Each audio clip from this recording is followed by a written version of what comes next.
A robot there with a Amazon drill just working.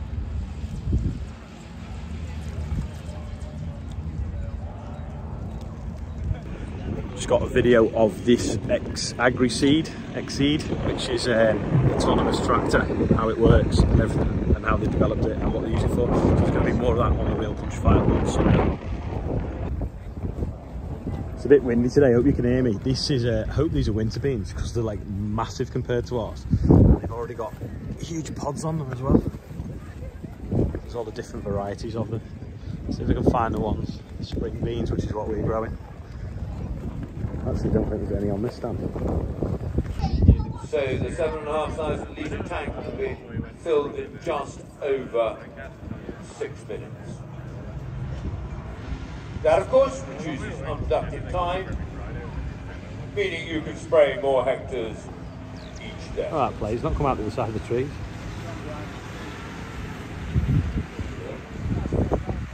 Adding the chemical with the unique active pause feature.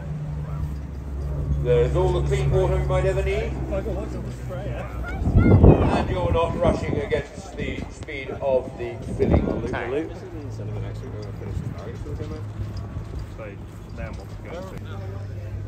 So this guy's at the beach for the day.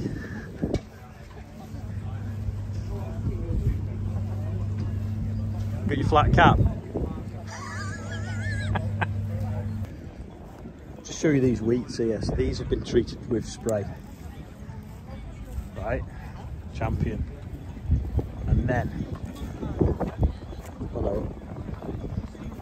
These are different varieties, sorry, but that's the same as the far end one. It doesn't look any different.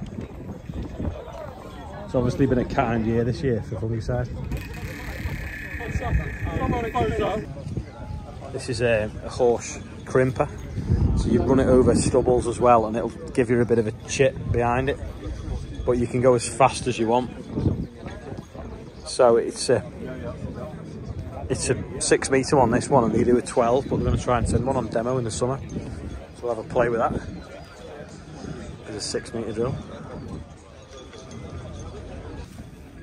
Just looking at this horse boom. It's got this to stop the wind when it comes out the nozzle, and it's got 1, 2, it's got 3 either side, 4? Yes. 4 NORAC sensors.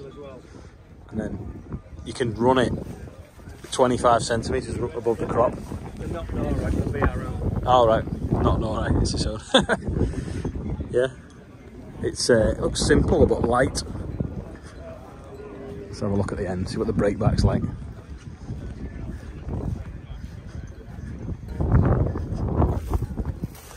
It's actually quite well protected, to be honest, because you can often pull these pipes out on hedges.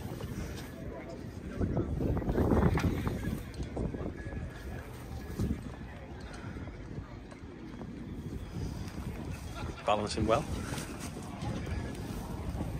You can get it in mounted, self-propelled. Looks huge though.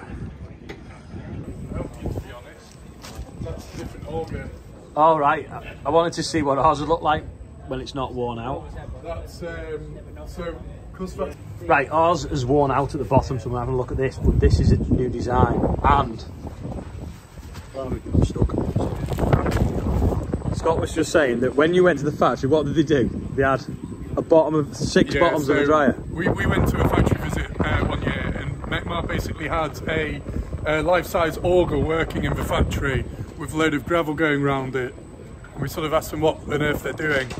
They basically said they had 6 new potential designs, and they were seeing which one's best, just by seeing which one lasted longest with a ton of gravel going around it. So, that's brilliant. So that is gravel tested. I know there was a power harrow company that used to test power harrows in quarries, but I can't remember what it was. Someone will remember what they called them. It might have been Rabbi, I don't know, but they used to quarry test the power harrows. Not models, you can actually buy them and sort your own grain, then dehull it and mill it and whatever, and make your own bread for what, 30 grand?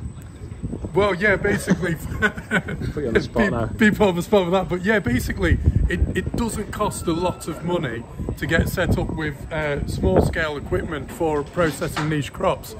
Customers processing, cleaning and dehulling hemp, spelt, milling it themselves, selling it to local restaurants and bakers, get a decent little niche market going, and they're just sort of immune, you know, make themselves independent some of the sort of wider market forces out there. And like an entry level into selling to the end user, I suppose, isn't it? Good though, aren't they? It's like, put your grain in the top there, and then you put different grids in and it shakes it, and then you can change all the angles with these little handles, dead simple.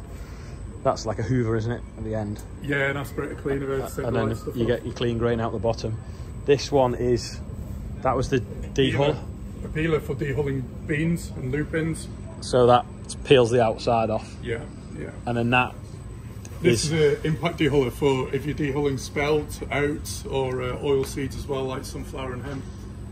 And it's it doesn't have to be complicated to get started. You can get started with a simple system with low investment, and then you build up your customers, and you can always make it fully automated as you go along. But start simple, get some income generated, then you can build upon it. Yeah, yeah. Doesn't have to be rocket science. Yeah. That's for stirring grain bins, keeping the grain agitated, and that sweeps the bottom out. I'm gonna put fish in there.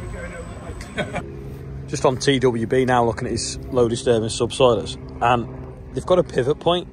So when you're pulling them and you go around a bit of a bend or it's on a crawler or whatever, it can move and find the right place without sort of putting any twist through the frame, make it easy to pull. And then also it's got these tabs on here, which are the shear tabs. So if you hit something hard, it just snaps that tab and you just drop a new one on. It's a good made design. I thought I was seeing things, but it's actually the Michelin man. It's not Tom Lamb at all. Another subsoiler here. That one's not got twisty legs though. Nice cultivator, folds up nice and neat from the road. The size of the arm on that digger. It's like what you call a long reach, you know, for like reaching right across ditches and cleaning them out. It's like, I don't know, a normal digger would stop there and then that'd be about that high. Instead it's got all that extra reach, which when it folds out is twice as far. I know the Garrison Beast, but I think that's a beast. An electric 208, I think they are, 207, 208. I've got my Spalding's goodie bag complete with my pick and mix. That should keep me going on the 3.5 hour journey home. So that is why the video tonight has been late, because I have had to drive all the way back from Cambridge. Oh yeah, many of you have already heard, because I've had it on loads of messages, but obviously the fertiliser factory across the river from us is now closed permanently. I mean, it's not really been doing anything anyway, but the owners, which is an American company, have decided that they're not going to reopen it ever again, which is sad because they've let like 280 staff off, but also it's crazy considering what's going on in the world now, that food security and actually food production. We've got probably one of the, I suppose that's probably one of the reasons why they're closing. The oldest fertiliser production facility in the UK is now shut and no longer exists. You think someone somewhere would take it on? So do all farmers need to have a rip round and buy it and then refurb it? Does it just need a bit of baler twine tying around it, you know, a bit of duct tape here and there? Does it need scrapping and starting again? I mean, obviously the infrastructure there, the gas pipes are all there. You'd think someone somewhere would take it on, but who knows. Anyway, it's a bit of a sad day yesterday that was announced. Right, I'm getting in the car, driving back.